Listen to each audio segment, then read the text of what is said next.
Good morning, everyone. Welcome back. So, we have been talking a lot about the interaction of the converter with the grid side, whether DC or AC, in the past couple of days. We did not talk a lot about aspects on the DC side, so to speak. If you have an inverter, let's say, that connects the DC side to the AC side, the control and support of this voltage. So in this class, I'm going to talk about that aspect. So we would like the control system also to control the voltage on this side or to provide support to this side, because this could be other entities connected to this terminal and they all benefit from the voltage at this terminal. And we would like the converter to support the voltage on that side as well. So if you look at the support, again, you can define two types of support, static support and dynamic support. Static support is proportional to the offset of the voltage around its rated value, and dynamic support is proportional to rate of change of the voltage. All right. So in order to go a little into details of this and design controllers for that aspect, first of all, we notice that as far as the power of the capacitor is concerned, we have the voltage into the current, which is this equation, and its derivative of the energy that is equal to power coming to a capacitor and power leaving the capacitor. So the difference of that is the power that goes inside the capacitor, and that will be derivative of its energy. Energy is half CV square. So basically, this is a structure we have. We would like to now look into details of this voltage, control and support for this voltage.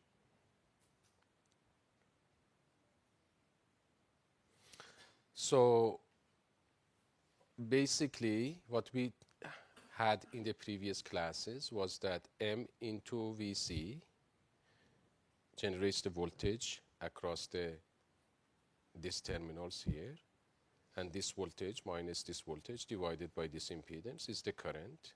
That's basically what you get here, and that little resistance could be there. Now, this current multiplied into this voltage is the power output of the converter, which is at this point. Now, if we ignore the tiny amounts of power losses happening from here to here, we can approximately say that this power is also equal to this one. And then P in coming from the previous stage, look at P in as a disturbance for now. So P in minus this power is the power going to the capacitor. So I into Vg, that's the output power. P in minus this one is the power of the capacitor. Integral of that becomes energy. From energy to voltage is a nonlinear function that goes through that and comes back. So this diagram here, based on what I just described, gives you a full description of the mathematical model of this system if you are interested to control the dynamics of capacitor voltage. Okay. Now, this looks like a complicated model because, first of all, it has a nonlinearity here, possibly a nonlinearity here, and things of this sort. Let's see what we do practically to deal with this model.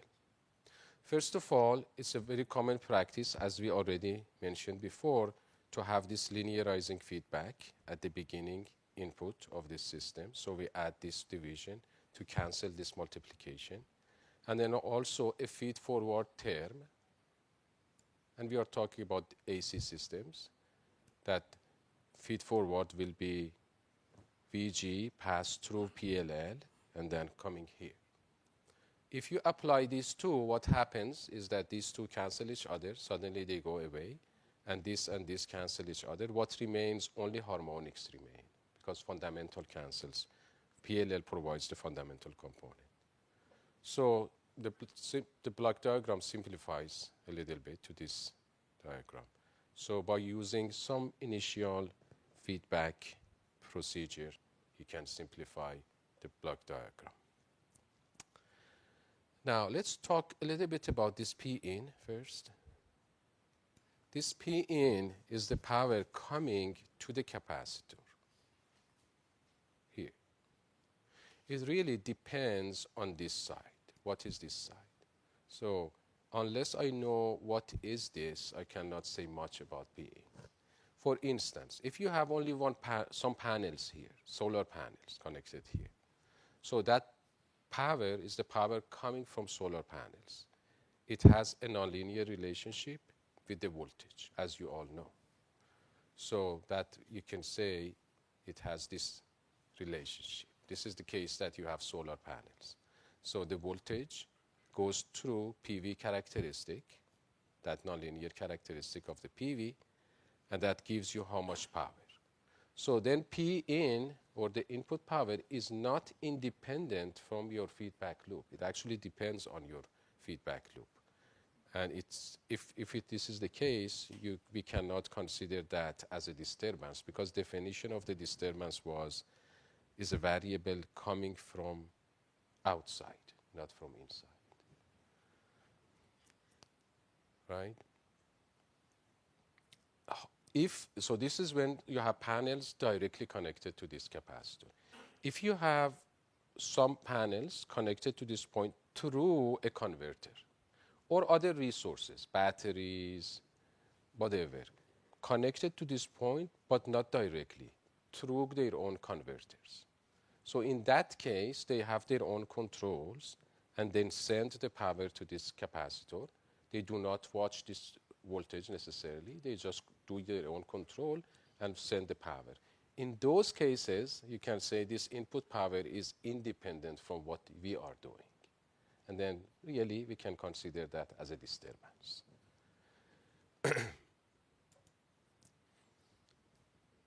Now, if we want to follow the strict mathematics and control, you have to follow this diagram for PV, for instance. But this is a nonlinear characteristic, already a nonlinearity here. It becomes too complicated.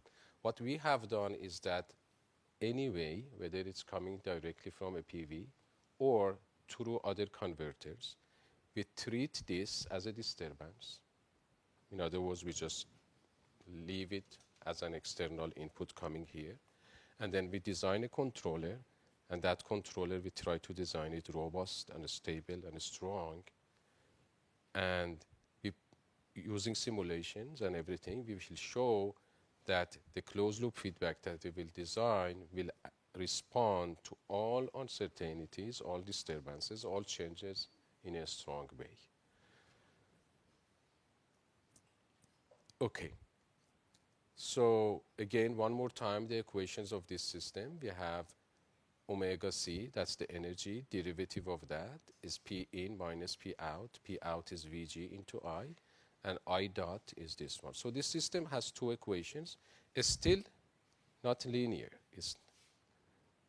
And even if you consider Vg, the grid voltage, as an external signal, which is an external signal, normally the converter does not control that voltage. In this case, if it's connected to the grid, so it's a grid voltage.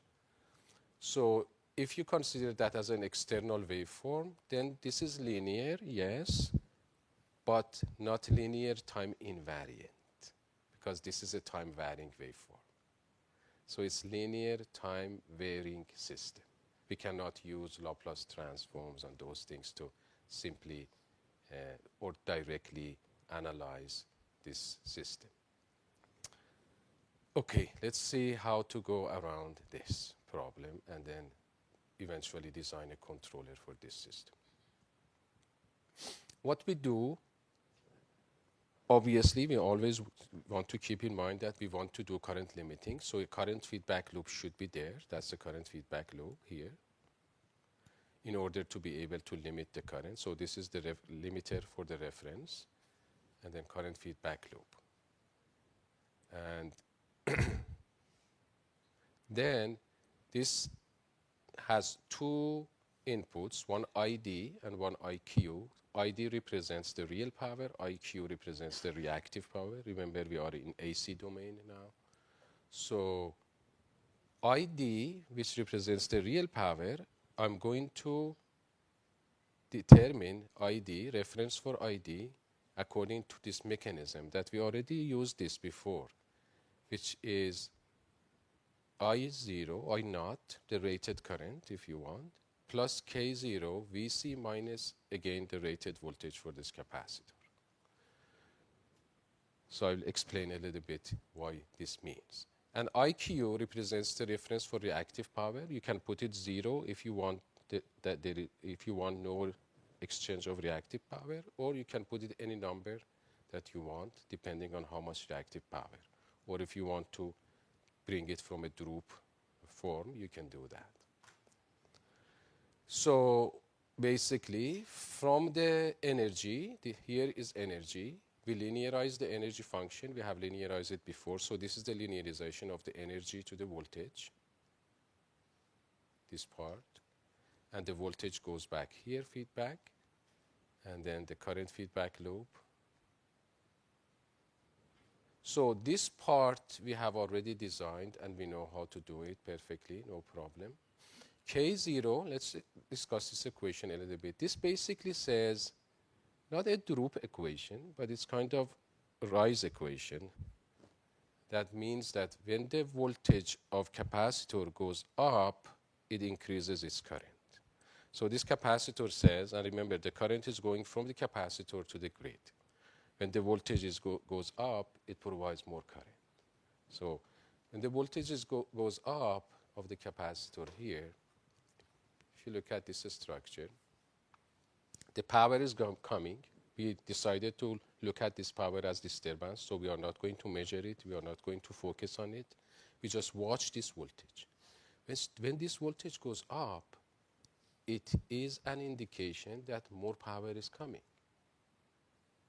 Then the converter uses that as an index, as a measure, as a flag, to send more current to the output. As simple as that, in a linear manner. So when this voltage goes up, it sends more current. The more it goes up, the more it sends more current. So this is really a static support, the same equation that we had here. It says the voltage goes up, send more power, right? So it implements basically the same static support that we just said. And the parameter K0, you can easily design based on how much you want this voltage to go up or down for the entire range of your operation. Let's say this voltage is supposed to be 400 volt. The converter is supposed to operate from 0 amperes to 20 amperes, but you would allow the voltage to change 20 volts for the entire range. So the voltage changes from 400 to 420, or from 390 to 410. It's up to you to choose. So based on that alpha, which is how percentage you would allow your voltage to go up and down, typical numbers anywhere between 2, 3, 4, 5%, even maximum 10%. But 5%, in my experience, is a very good number. So alpha is chosen, and then from alpha you find K0. So K0 is designed based on this steady state requirement. And the parameters of the current control loop, we already discussed in detail yesterday how to design that. Okay.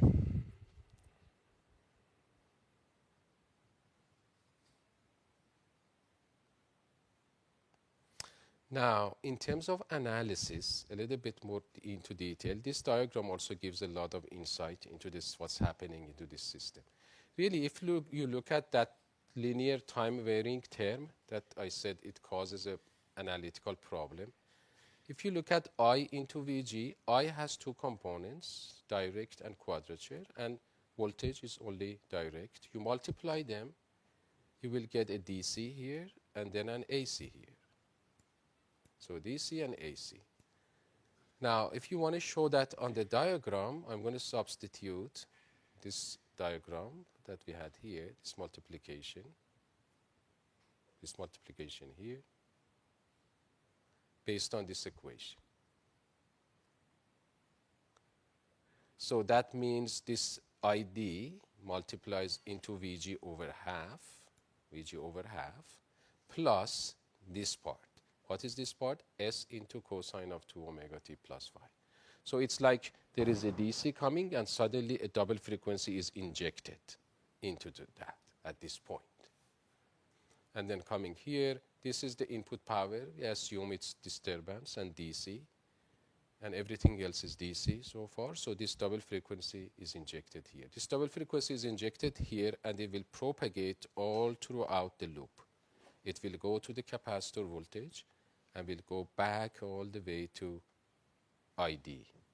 If you want to see how much it will be in the capacitor voltage, this is multiplied into 1 over S, which is 1 over 2 omega at that frequency, into C. So that means how much will be the double frequency here. This equation we derived at the beginning of the previous class with another way of looking at the problem. So the same equation now we derived here. And if you want to, and by the way, this voltage, double frequency voltage on the capacitor, if you see, is completely a physical component. The control cannot do anything about it. It depends on power, it depends on the capacitance, it depends on the frequency, it depends on the capacitor voltage. No control parameter is here. And that makes sense. It's a physical, aspect of the system. However, if you look at this double frequency coming back here to ID, that multiplies into K0. So that is the double frequency ripple on ID. And ID is the D component of the current, or real component of the current, will eventually go to appear as a harmonic. If you have this double frequency here, double frequency in D will be a third harmonic in the current. So that we care about. We don't want that to be too much because the current becomes distorted. How much is that? That's VC2 into K0. And now the control parameter appears. K0 is here. Okay? So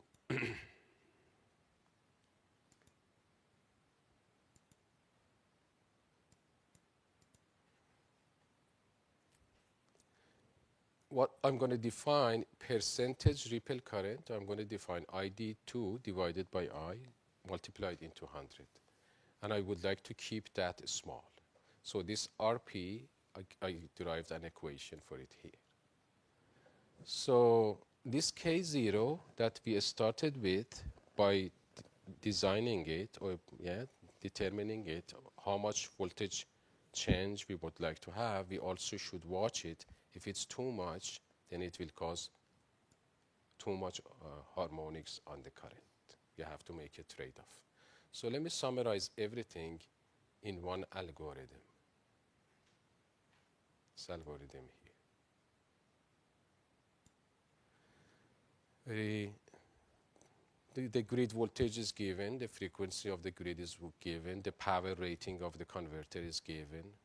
From power rating and the voltage, you can calculate the current rating, no problem. Capacitor voltage should be given. You should decide how much you want this capacitor voltage to be. 500 volt, 400 volt. Range of capacitor voltage also you need to decide. If it's 500 volt, and then you would not mind if it goes up and down 5% around this 500. So you choose that one, alpha percent. And then you should also decide how much harmonics you can tolerate. 1%, 2%, 3%, RP, that is the. And then you can calculate the required amount of capacitor and the control parameter K0 from the equations that we just discussed, 647 and 649 here. This is for the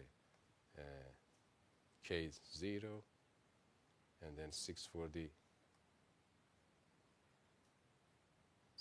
here. So you find K0 here, and C from this equation. So basically, here I looked at the problem, or as the parameters that we want to design as K0 and the capacitance. In other words, this algorithm tells you how much is the minimum capacitance that you need in order to satisfy this amount of ripples and this amount of, yeah.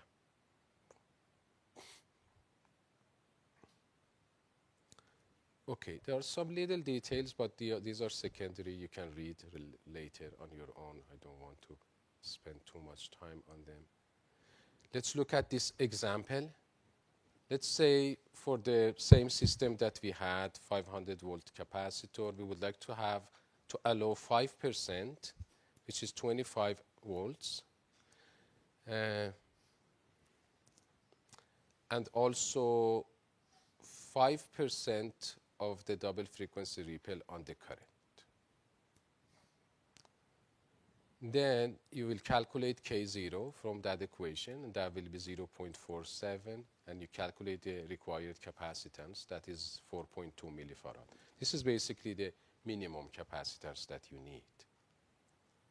Okay. Then the voltage double frequency is 1.8 volt. This does not depend on control parameters, no problem. And then, so K0 is there. The other parameters for the current control loop we already designed. We only needed to design K0 and capacitor. Now, if you look at this simulation here, which I'm going to run in a moment in the computer also, shows a scenario that first, obviously, when you have a DC-AC system, as we said before, you start the PLL at t equals 0. You wait sufficient time here, about 50 milliseconds, for the PLL to converge, and then start switching the converter. If everything is done well, you should have a soft start.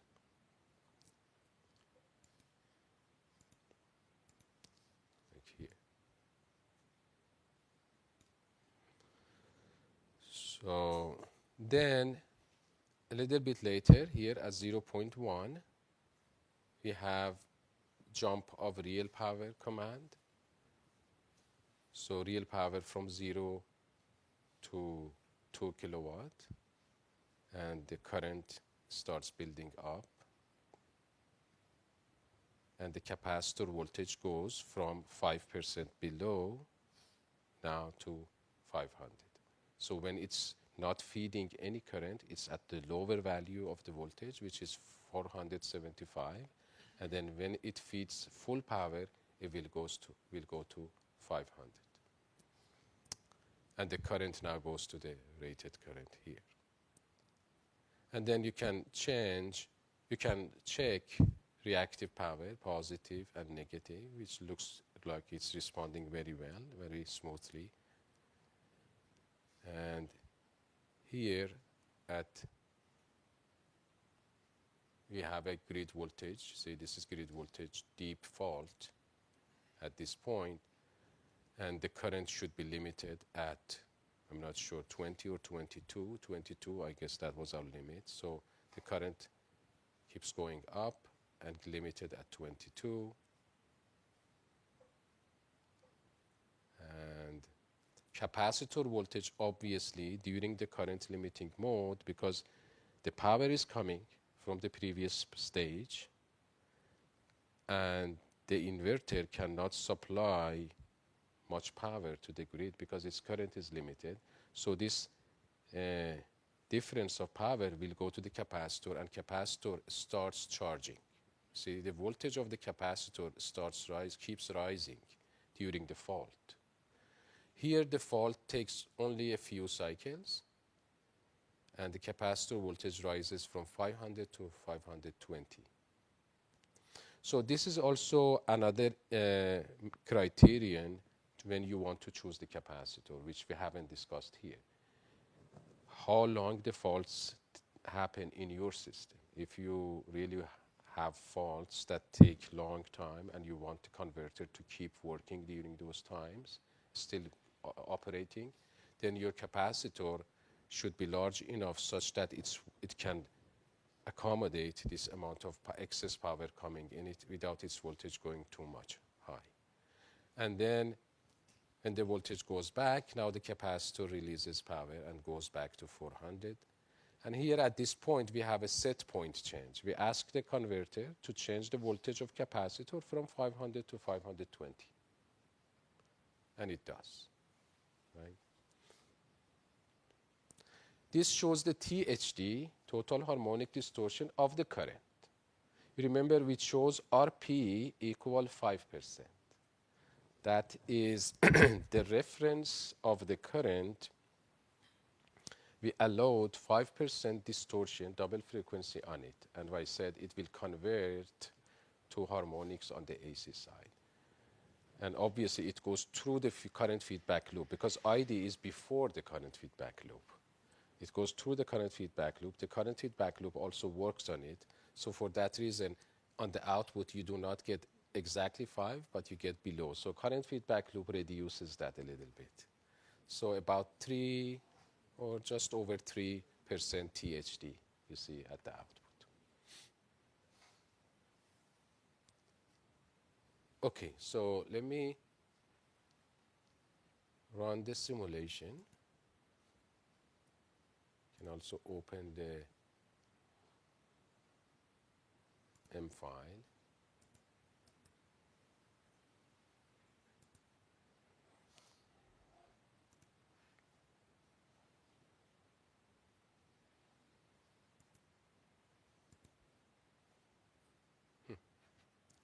I want to close that.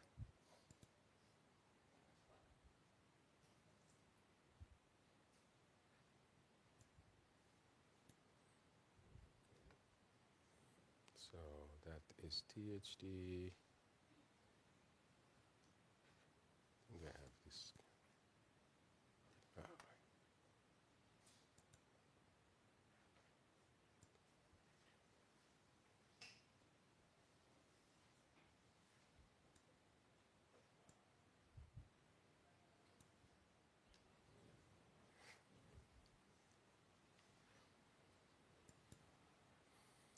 So the circuit, if I want to explain a little bit while it's running. Here is the power circuit. As before, you have one capacitor here and a power coming from the previous stage. And again, this to me is the convenient way of modeling. Use a current source and power divided by the voltage. That will be the amount of current coming. Whatever power you want to assume coming from the previous stage, put it here, and then divide it by the voltage, and then apply that as the reference to this current source. That will cause this current source to generate the voltage here, to generate the power here.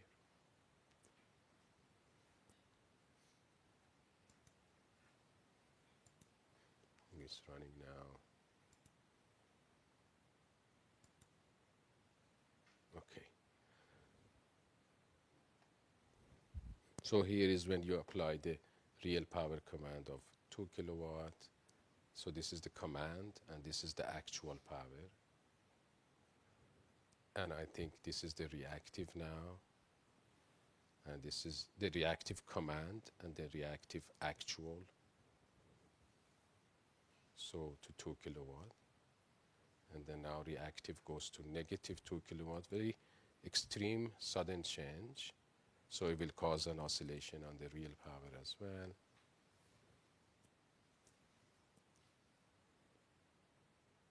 Then go back to 0 for the reactive power.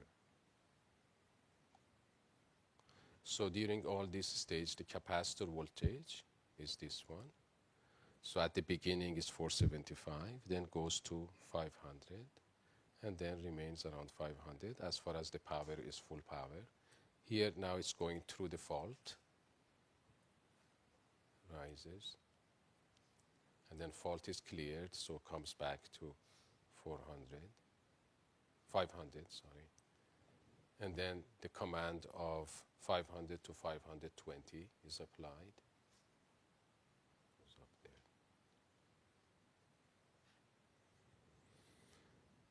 there.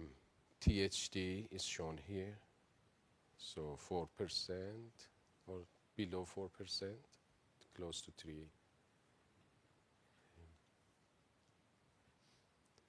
And the current.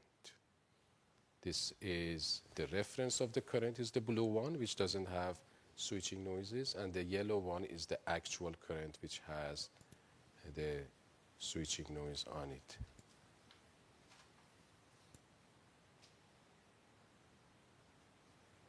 It's pretty much sinusoidal, but we know it has a 3% THD, harmonic 3. If you observe it closely, you see that it's not clearly sinusoidal. All right. So the control part, control part, pretty much what we had before. This is the PWM part. This is the current controller and limiting current controller. The limiting is here, and the PLL.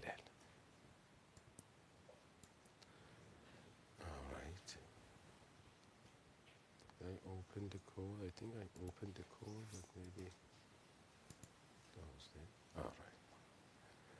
The code is also here, but I don't think we need to run it. It was already. This code basically runs the simulation file. These are the design aspects which is done here. The current controller was already designed in the previous example, so it is not redesigned. Again, the same numbers are used. And then after it runs the simulation, it generates the figures that I had, the only figure that I just showed you. This figure. All right. So that was the aspect on the DC side. There are more details, but really I wanted to cover the foundations and the most important aspects. Now, we discussed the grid-connected case and feeding power to the grid. We also talked about grid support in details. But we did not talk about load voltage control and support. This is the case that you have a load here, and then you want to control the voltage of the load. And obviously, we want to satisfy the other conditions like limit the current and should respond to the variations in the load in a quick and a smooth manner. These are the control objectives, robust. But we would like to have a voltage which is sinusoidal at the given amplitude and a given frequency. Okay, the mathematical model of the system is very simple. M into Vc, that gives you this voltage.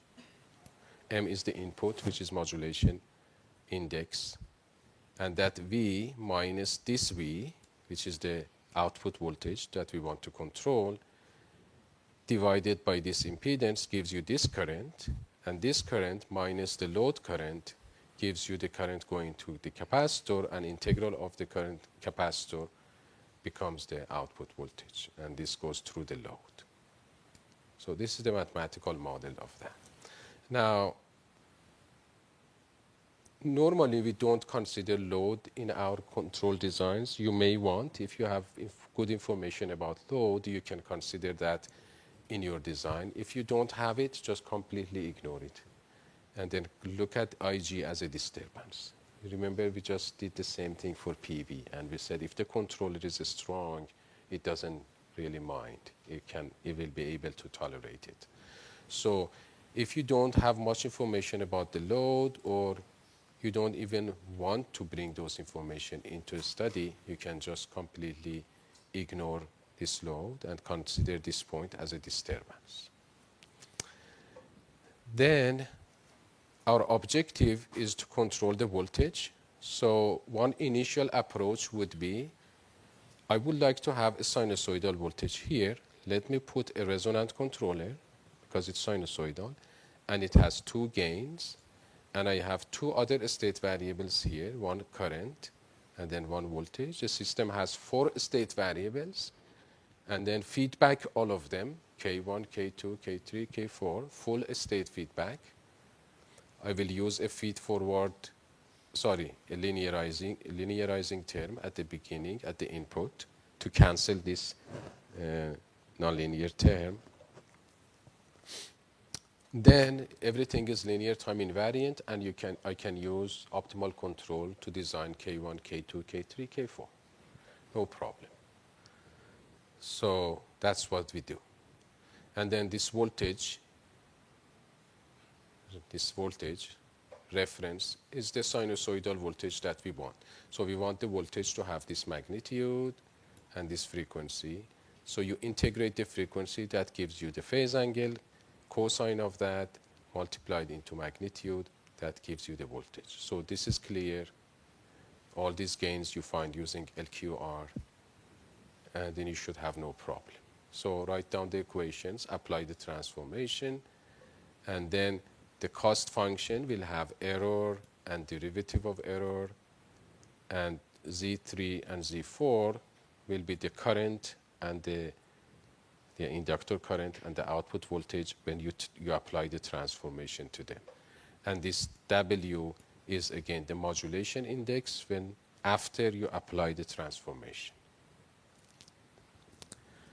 So you can start with Q, increase Q, look at the poles, and then if you need be, you can look at Q2, Q3, Q4. The picture that you get typically is something like that. Q will push these low frequency poles to the left, also a little bit high frequency. This system has two, depending on values of L and C, normally L and C are not unnecessarily large because we don't want to spend unnecessarily much on them. So if you choose them right numbers, the frequency that these specify is a high frequency. And then this frequency is 60 hertz, so it's low frequency. That's why you see here two high frequencies. This represents the high frequency, this represents the low frequency, 60 hertz. So Q, when you increase Q, dominantly moves the low frequency terms. Then you go to Q2, also moves the high frequency terms, Q3, Q4. And let's say we stop here. We see all the poles are around negative 800, 1000, around that. These are the typical numbers for this level of switching frequency that we consider here. Switching frequency is only 4 kilohertz, so we cannot go too much. Zoom it.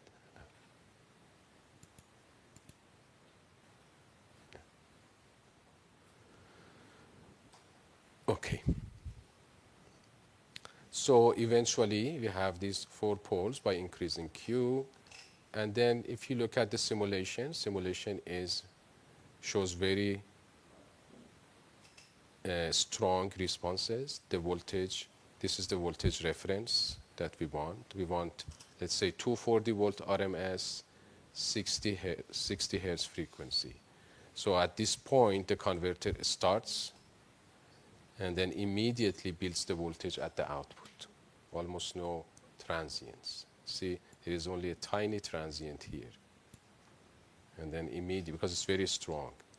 And then at this point, a load is connected.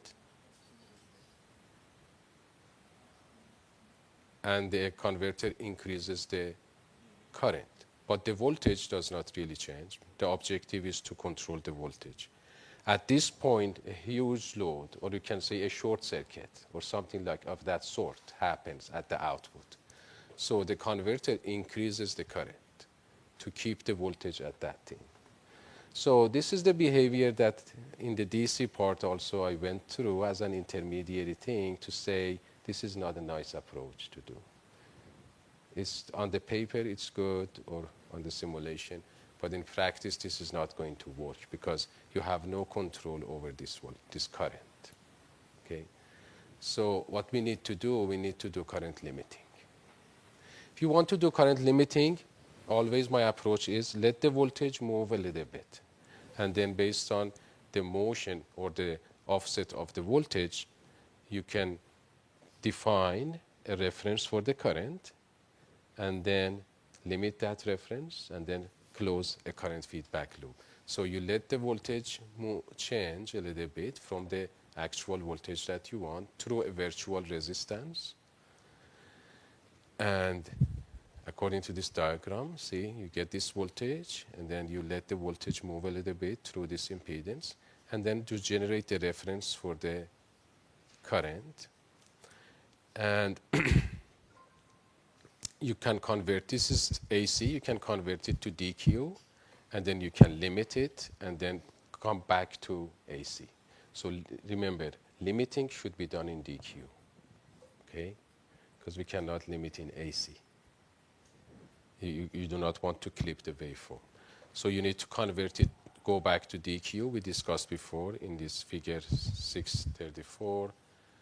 So you convert it to DQ, you limit it, and then after you limit, you convert back to AC, and then this is current feedback loop that we already discussed, closed on this current. So this is the approach with current limiting. Okay.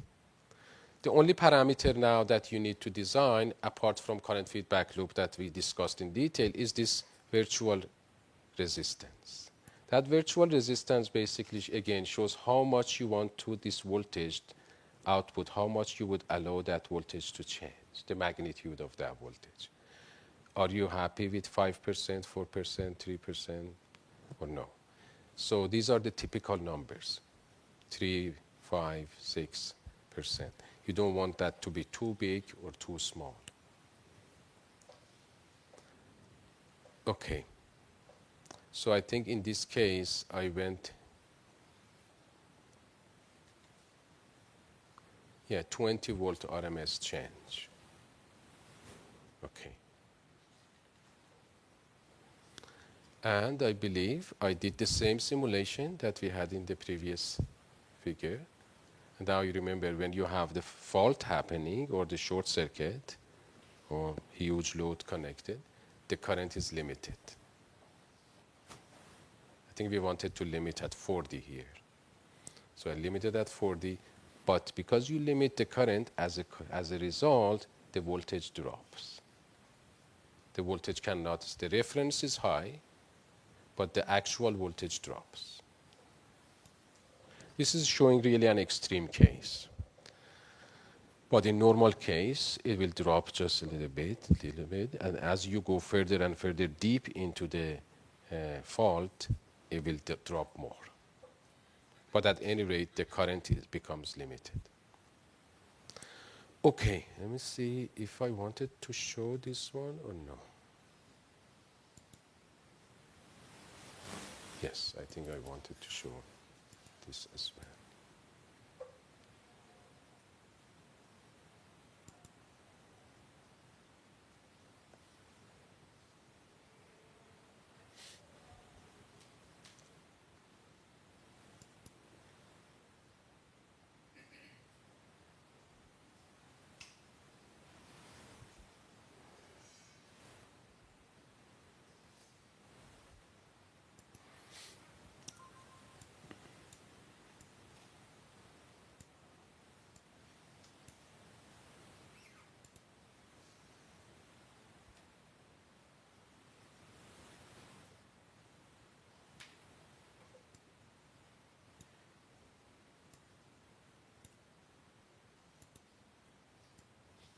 All right, so this is the circuit we have.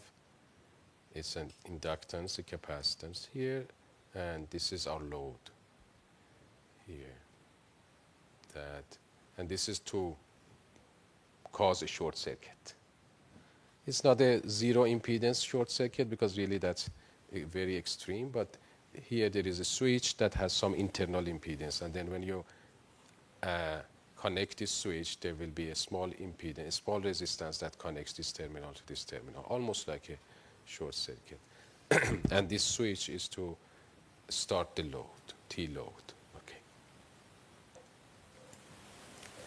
The current controller, you see, is exactly the same. This is the reference part, omega 0, integral of omega 0, cosine. Magnitude is fixed, and PWM. Very simple simulation.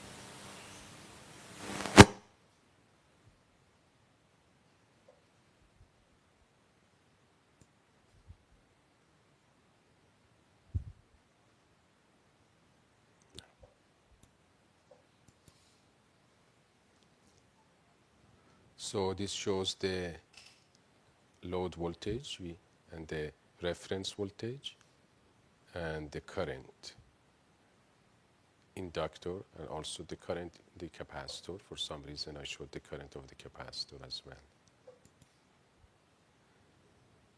And the THD of the voltage.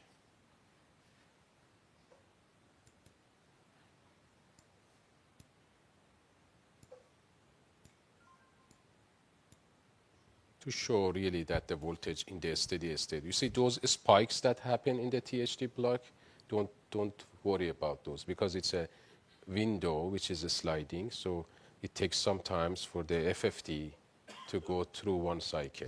So ignore all these spikes. This is the value of the THD that matters, which is 3 into 10 to the power of negative 3. So it's basically showing that there is no harmonic at the voltage. The voltage is completely sinusoidal. And the current is limited at 40, right? Don't know which one. Yeah, this should be the current. So this is the voltage, and this is the current.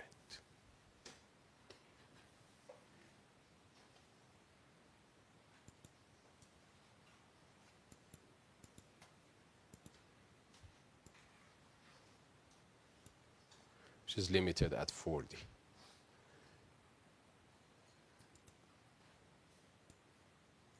And the current limiting is done here. In this block, if you go in, it should show the limit of the current that we have assigned. 40. So whatever you assign here, that will be the limit for your current.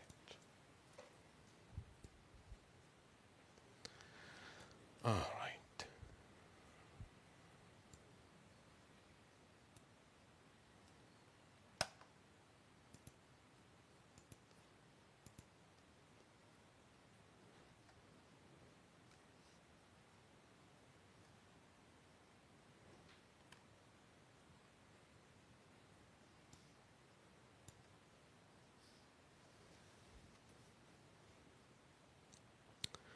So this is another approach of deriving the grid-forming controllers. We talked about VSM yesterday, which is the most common grid-forming controller. Yes, and we derived its equation using just looking at dynamic support, static support. We combined them and we manipulate equations, integrated them, and then we derived the structure of a VSM controller. I told you another approach is look at the equations of the synchronous machine, synchronous generator, and try to model them, all the physical components. And by the way, the challenging part is the damper windings. People still have a lot of difficulty modeling the damper windings on the synchronous generator. So that's the difficult part. But anyway, if you manage to do to a certain extent, now all those equations, dampers and other parts of the machine, synchronous reactance, windings. Just implement all these windings in your inverter. It will eventually be very similar to VSM that we had here. But this is another approach. Another approach is here basically says, if you look at this, what I did here in this load control that we just discussed, we said this is the reference of the voltage. We want to have a voltage at a given magnitude and a given frequency. So we generated that here, gave it as a reference. So the converter generates this voltage. In grid forming, the situation is that this converter is connected to some assets out there on the AC side. There could be other converters all connected or other resources. And they all together, they form a grid. So they should not fight, so to speak. In synchronous generators, this is the case, basically. They should leave some room for each other to actually talk to each other and try to work with each other, right? So in other words, you should relax these two things, frequency and magnitude. You should not make it tight. That's this approach. So you say, I go with this approach that I just talked, load voltage control, but I will relax the frequency and voltage. But what do I mean by relax? Again, this could be different ways of looking at it, different opinions, but this is the common way that has been done in synchronous generators. It says the frequency is related in a droop manner to the real power, and the magnitude is related to the reactive power, again, in a droop manner. So in other words, the converter says, if the frequency is going up, I supply less power. If the magnitude is going up, I supply less reactive power. In other words, I talk to you. I talk to everybody else.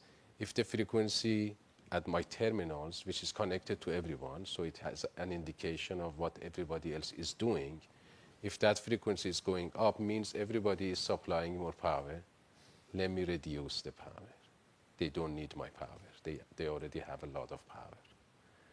If the voltage is going up, that means everybody is supplying reactive power. They have a lot of reactive power, so let me reduce mine. So this way you talk to each other in a very stable and inertial manner, so to speak. So this is, therefore, that's the way to implement it, right? P set minus P into Kp plus omega 0, okay? It is also very common to put two low-pass filters for the real power and reactive power. Because real power and reactive power, remember, these are physical quantities coming. You take measurements of the voltage and current, and these are sinusoidal waveforms. They can have harmonics, distortions, all those things. When you calculate real power and reactive power, you need to do filtering. So the simplest filter that you can put is a low-pass filter of order 1.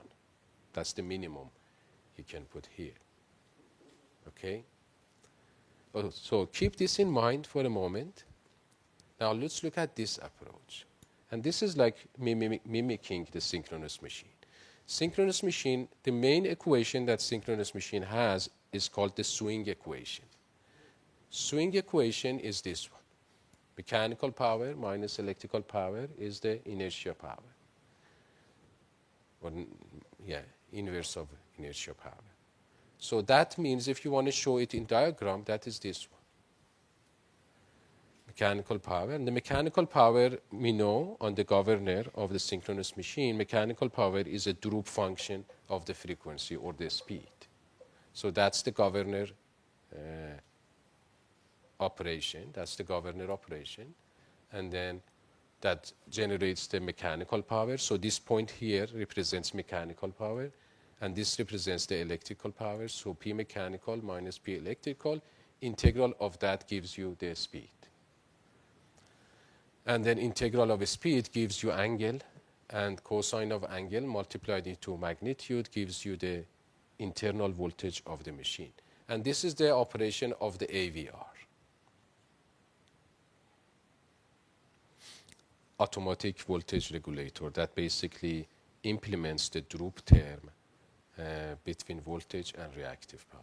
So if you mimic the synchronous machine, you will get these equations. The only thing we did not consider in these equations is the damper windings of the synchronous machine. Like I said, that's the difficult part. Okay, now I'm going to prove, and this should be nice for some of you if you are doing research in this area. I'm going to prove that this diagram, and you remember how we derived it, and this are mathematically equivalent. There is only a tiny amount of difference between them, and I will show you what that is. So it has really theoretical value, this analysis. And it's not difficult, so let's find. If you write the equations for, let's say, this is 686, the previous one is 685. In 685, equation for the frequency is this one, and then convert it to time domain, you will get this equation. Now you come to this diagram and again try to write down the equations, first in the Laplace domain and then convert it to time domain, you will get to this equation. Look at these two equations. They're exactly the same. Only some parameters renamed. But other than that, these are exactly the same equation. So you can always adjust the parameters to make sure that these two equations are exactly the same. However, when you go to the magnitude equation, for the previous diagram, you will get this one. And for the other one, based on synchronous machine, you will get this one, which you will see its great resemblance between the two.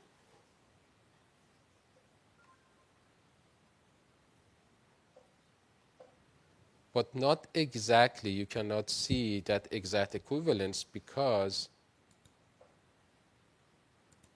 this term V and this term VG here, V represents the internal voltage, VG is the grid voltage.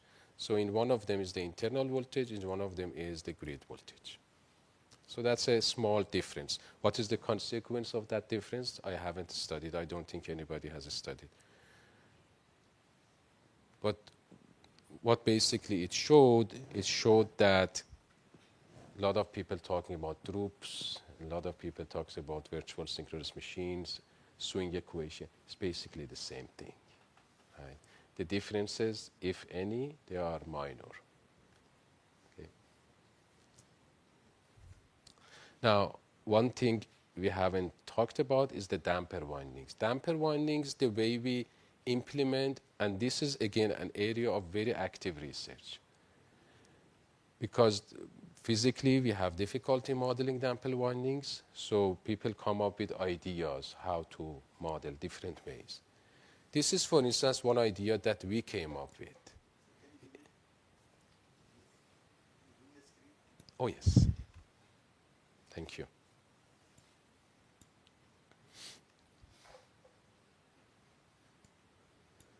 So if you add one term here, mathematically you can show it. I haven't shown here, but we have done in some of our papers without going too much into depth, because that still needs work to be done. If you add this term here, it will add damping to the system. And what do we mean damping to the system? Damping means that, for instance, if you have a differential equation, x double dot plus x equals 0, the response is sinusoidal function. If you have x double dot plus x dot plus x equals 0, you have a sinusoidal which is exponentially going to 0. So this is damper. So by adding this, you will add damping to the system and make the oscillations going to 0 faster. So the system responses go to 0 faster. So this, to me, is one of the best ways that so far exists for adding damping to this one. Similar way is adding this term here. And then if you look at the literature, for instance, in the past 5 years, you can find tens of different approaches of damping. And I think a good work would be really reviewing these damper approaches and find out which one has what advantage. Because remember, these dampers should not interfere with the principal operation of the virtual synchronous machine. They should only make the responses going to zero faster, but should not interfere with other functions in terms of real power, reactive power, frequency, magnitude. So I think some of the publications out there, I realized they did not consider this, these points, these fine points. Anyway, so I think we can stop here and then continue in like 10:45.